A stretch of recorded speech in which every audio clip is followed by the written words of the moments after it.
కూడా ఈ తెలియజేయాల్సిన దేశ ప్రగతికి పురోగతి మహిళలే అని గోపాలం లక్ష్మీకళ అన్నారు. జాతీయ మహిళా దినోత్సవ వారోత్సవాలను పురస్కరించుకొని పలువురు మహిళలు సన్మానించారు. దేశానికి పునాదులు మహిళలు. అటువంటి మహిళలకు నేటికీ సమాజంలో చేదు అనుభవాలు ఎదురవుతున్నాయని జనసేన పార్టీ నాయకురాలు గోపాలం లక్ష్మీకళ అన్నారు.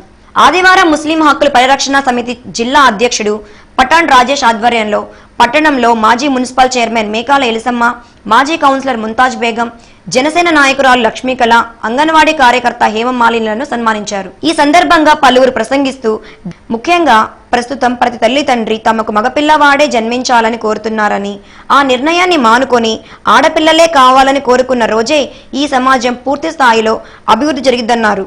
మహిళలంటే వంట ఇంటికే పరిమితం కాదని, దేశ అభివృద్ధి మహిళలతోనే సాధ్యమవుతుందని ప్రతి ఒక్కరూ తెలుసుకోవాలన్నారు.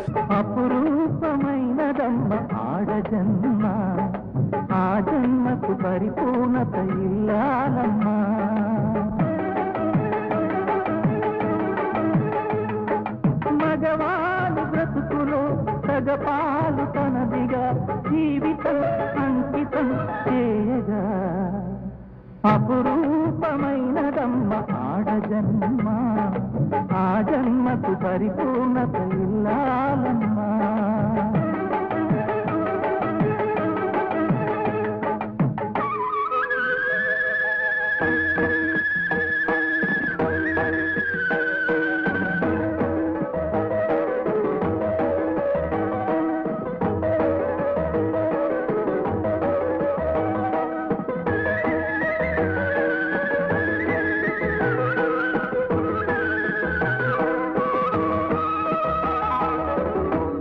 మున్సిపల్ మాజీ చైర్మన్ గారు ఏలిసమ్మ గారు, మరి మాజీ మున్సిపల్ కౌన్సిలర్ గారు రాజు బేగం గారు ఈరోజు ఇలాంటి గొప్ప మహిళలు మొదటి నుంచి రాజకీయంగా ముందుకు వచ్చారు.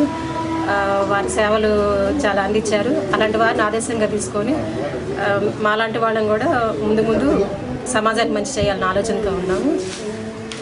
పూర్వం సత్యాగ్రహం నుండి కూడా మహిళలు ముందుకు వచ్చారు, పోరాటంలో సాధించారు, మంచిగా ఉన్నారు. కానీ ఈరోజు మాత్రం మహిళలు బయటికి రాకూడదు, వంటగదుల్లోనే ఉండాలి, ఇంట్లోనే ఉండాలని కొందరు మాట్లాడారు.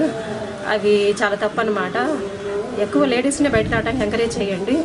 దయచేసి ఇట్లాంటి మాటలు మళ్ళీ మేము వినకూడదు. భవిష్యత్తులో స్త్రీలే మంచి చేయాలన్నా, దేశాన్ని ముందు నడిపించాలన్నా స్త్రీ శక్తి చాలా అవసరం మన భారతదేశానికి.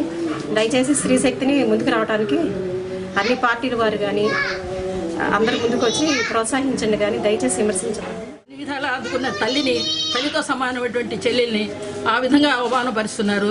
దీనికి కారణం ఏంటంటే మానసికంగా వికలాంగునేటువంటి, మానసికంగా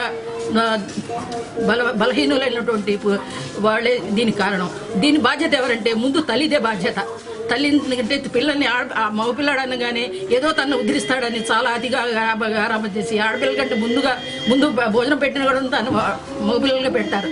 తర్వాత వాడు ఏదో పెద్దగా ఎదుగుదలు ఉంటే చూసి ఆనందిస్తారు, కానీ వాడు మానసికంగా ఎదుగుతున్నాడా లేదా అని గమనించరు. దయచేసి ఏంటంటే ఈ మహిళా దినోత్సవం నాడు అందరినీ అర్థించేది ఏంటంటే తల్లి ఈరోజు జరుగుతున్న స్త్రీల మీద జరుగుతున్న అత్యాచారాలకి కారణం ఒక పురుషుడే. కాబట్టి పురుషుడు అంటే అందరూ ఉంటారని కాదు, మానసికంగా వికలాంగులైన వారు, మానసికంగా దివ్యాంగులైన వాళ్ళు, అంటే మన మోడీ గారి మాటలు చెప్పాలంటే దివ్యాంగులు, మానసికంగా దివ్యాంగులైన వాళ్ళు ఈరోజు ఎక్కువ మంది ఉన్నారు. దీనికి కారణం ఏంటంటే మన తల్లులు, మన చెల్లెళ్ళు, వీళ్ళందరినీ నేను రిక్వెస్ట్ చేసేదంటే ఈ మహిళా దినోత్సవం నాడు మన పిల్లల్ని, మన ఆడపిల్లల్ని ఎంత జాగ్రత్తగా పెడతాము. అరే సాయంత్రం 5 అయిందమ్మా కాలేజీకి ఎందుకు లేట్గా వచ్చామని ఆడపిల్లని అడుగుతారు, అంతేగాని మగపిల్లల్ని అడుగురు. వాళ్ళని అరే నువ్వు ఎక్కడెక్కడ తిరిగి వస్తున్నావు, ఇక్కడ తాగిదంగా అడుగుతున్నారు. వాడికి ఏమంటే మగవాడు ఎట్లా తిరిగినా పర్వాలేదు అంటారు. అట్లా దయచేసి అట్లా అనకండి. ఆడపిల్లలతో సమానంగానే మగపిల్లలు కూడా చూడండి, అంటే మానసిక పరిపక్వత వచ్చేట్లు చూడండి. మరి ఎప్పుడు కూడా మనం వెనకబడకుండా మహిళలని మరి ముందు కొనసాగాలని, అనేక కార్యక్రమాల్లో ముందుకు రావాలని, మరి మనం కొన్ని నడపాలని. చాలా కార్యక్రమాలు ఆడపిల్లలు వెనకబడిపోతున్నారు.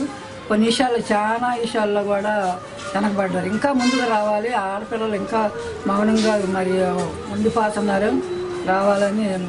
ఎస్సీ, ఎస్టీ, బీసీ మహిళా పారిశ్రామికవేత్తలకు పన్ను మినహాయింపులో రాయితీ కల్పించడాన్ని కూడా మేము చాలా సంతోషం వ్యక్తపరుస్తున్నాం. అలానే ఎస్సీ, ఎస్టీ, బీసీలతో పాటు వారి తోబుట్టువులైనటువంటి ముస్లిం మహిళలకు కూడా పన్ను మినహాయింపులో రాయితీ కల్పించడంతో పాటు మరి యంత్ర పరికరాల కొనుగోలులో కూడా రాయితీ కల్పిస్తే చాలా సముచితంగా ఉంటుందని ఆ యొక్క సామాజికంలోని మహిళలు కూడా మరి ఆత్మాభిమానాన్ని పెంపొందించుకొని సమాజాన్ని మరింత ముందుకు తీసుకెళ్తారని ఈ సందర్భంగా మేము తెలియజేసుకుంటున్నాం. అలానే స్త్రీలపై జరుగుతున్నటువంటి అఘాయిత్యాలకు, అత్యాచారాలను అరికట్టాల్సిన అవసరం ఎంతైనా ఉంది. దీనికోసం నిర్భయ కంటే మరింత పదునైన చట్టాలను తీసుకుని వచ్చి స్త్రీలకు పూర్తి స్వేచ్ఛను కల్పించి వారికి చట్టసభల్లో ఆర్థిక, సామాజిక, రాజకీయ అన్ని అంశాలలో వారికి అత్యున్నత